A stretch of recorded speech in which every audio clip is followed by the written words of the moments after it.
It's ready. Alright. Oh shit. This is obviously not a traditional Turkish breakfast. This is like Lily J's Turkish breakfast. The Quran tells us to reflect. Everything is a miracle. Look at all this food we've got. We've got eggs, we've got meats, cheese. Like, look how much God has given us. Hey guys, so a couple of days ago I posted a story on Instagram and it was a home-cooked Turkish breakfast and I got so many DMs asking for the recipe or how I did this. So I thought today I'll just put the cameras on and show you how to make a Turkish breakfast. So the first time I met Sheikh Khalid Yasin in Turkey, we actually met and had a Turkish breakfast. And we were literally talking how good it is and how different it is to American and Australian culture. Like a gourmet breakfast in Australia is like avocado on toast. So it is completely different. It's just like a little bit of everything and it has like little jams, cheeses, meats, honeys, Nutellas, and it's got like salad, all different types of eggs. It's just like a bit of everything. It's so nice to have with your family and friends and it's really easy to make, but it's so impressive. Like everyone will be so impressed if you make this for them. So I'm currently staying in Turkey in this cute little Airbnb in a village and I met this abla, a Turkish sister. And she taught me how to do this and I just honestly fell in love with the culture of Turkey. So I'm super, super excited, especially when you're traveling, you don't have access to kitchens very often. Normally you're staying in hotels, so I'm just super, super excited to have the chance to cook again. Also, the reason why I wanted to share this is because it's a halal recipe. I'll be using nothing that is pork or pig, so all the meat you see, it's either chicken, beef or lamb. Another thing I really love about staying in villages like this is all the ingredients is fresh. So I picked up the eggs from the farm, I got all the tomatoes and everything all fresh. I even picked lemons from outside my Airbnb. So I'm super, super excited. This is going to taste so good. So let's go. So as you can see, like all these tiny little spreads, this is literally the essence of a Turkish breakfast. So I've got some Nutella, I've got some honey, just some chopped up lemons, which I picked from my garden. It's so cute. I've got feta cheese. So I just sliced up the feta cheese and I've just put some olive oil and some chili flakes on top. All right, now I'm going to make a salad. So I'm just going to chop up all the ingredients. We've got onion. You can basically chop it up however you want. Like I like chopping things up really small, but it's totally up to you how you chop it up. Like honestly guys, when was the last time you just stopped to think how fortunate we are to have this much variety of flavors? Like where did this tomato come from? Like everyone just thinks it comes from the shopping center, but what went into growing this tomato? It's just incredible when you think about it. Like this tomato started as a seed, right? What did that seed need to grow? It needed sun, it needed water, the rain, it needed wind, it needed the soil, it needed all the nutrients in the soil. Where does the nutrients in the soil come from?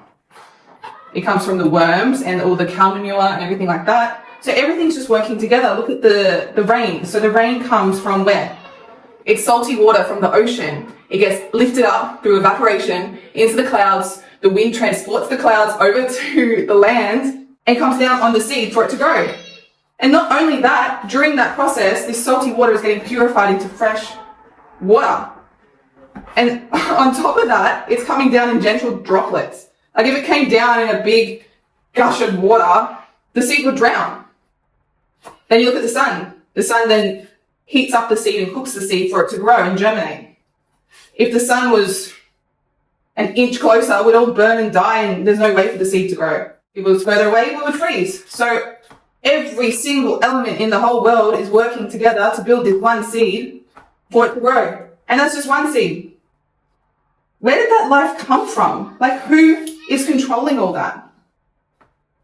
And then not just the tomato seed, then you've got the cucumber seed, you've got the onion, you've got the potato, you've got the lemon, you've got the orange, you've got pomegranate. Like every single seed is programmed with a different recipe of life. There's just so much that goes into this cooking that we just take it for granted and we don't realize how blessed we are and how fortunate we are and how much God has given us. So yeah, next time you're making a salad, just remember how grateful you are for everything that goes into it. And this lemon I picked this morning. So, just put a little squeeze of lemon in there. And then we'll put some salt. And we'll put some onion powder. A little bit of olive oil. And we'll just give it a good mix. That looks so good. I know this isn't traditional Turkish, but this is how I make it and it tastes so good. You can even put a little bit of pomegranate sauce over the top. Yum. And we've got black olives, so I might just put a little bit of olive oil on the black olives as well. And I'm just going to put a bit of oregano on it. And a bit of paprika. This tastes so good. This is obviously not a traditional Turkish breakfast. This is like Lily J's Turkish breakfast. It's just so nice to cook with fresh quality products. You cannot get this in Australia. Like everything's just mass produced from the grocery store. You can't get fresh in Australia. It's just so expensive. So it's just so nice to do this. So we've got all these little things. So we've got, this is some Turkish meat. It's chicken. So I'll just put that in the tray. I love this cheese. It's like stringy cheese. I've never seen this in Australia before, but it's so popular in Turkey and it tastes so good. Turkish breakfast, you can basically make it with whatever's in your fridge. Like you don't have to go out and buy everything. You can just make it with whatever you like. If you like jam, you put jams. If you like honey, you put honey. If you like cheese, you buy whatever cheese you want. So the whole idea of Turkish breakfast is just to have lots of little dishes that everyone can pick from. And there's just like a little bit of everything. So there's something for everyone. And it's a really, really good breakfast when you've got friends over because it's so easy to make, but it looks so good. Alrighty, now we're onto the eggs. So we picked these eggs up fresh from the farms. As you can see, they're not clean or anything, but they just taste so much better when they're fresh from the farm. And I'm going to make sucuk and eggs. So this is like a traditional Turkish eggs. Sucuk is like a Turkish sausage. So it's halal, it tastes delicious. Honestly, I don't even know why people eat pork. Like this is just so good. I'm just going to chop up this sucuk quickly. You can chop it up however you want. That's great. Okay. Put that in the pan to cook for a little bit. Because it's raw meat, it does need to be cooked just a little bit. Make sure it's safe to eat. Okay, now that that sucuk is cooked, I'm just going to put a tiny bit of tomato paste and a tiny little bit of garlic. I don't even know if this is the traditional way to make it, but this is how I make it. Let's turn that up a little bit. Just give that a mix.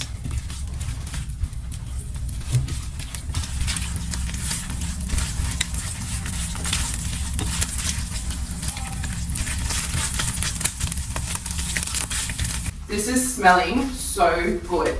I love the smell of garlic. Okay. I think we're good. Alrighty. Now I'm going to put the eggs in.